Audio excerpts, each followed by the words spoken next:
ఏది వస్తుందో, ఏది హృదయంలో ప్రకటమవుతుందో అది మనకు తెలియదు, ఇప్పుడు తెలియదు. కానీ అన్ని లోపల ఏదో ఒకటి 9 ప్రాంతాల్లో నాకు ఏదో ఒకటి హృదయానికి దానికి అంకితమవుతాను అనే విషయం మీరు మనసులో పెట్టుకోవాలి. ఏది ఆలోచన చేస్తారో అదే జీవితంలో చూస్తారు.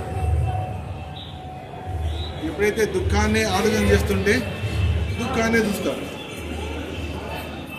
కష్టాన్ని ఆలోచిస్తుంటే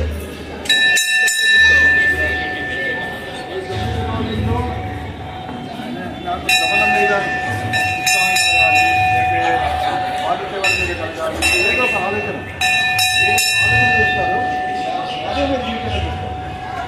హరి హరి సంకల్పాన్ని పెట్టి వెళ్ళండి మీ హృదయంలోకి.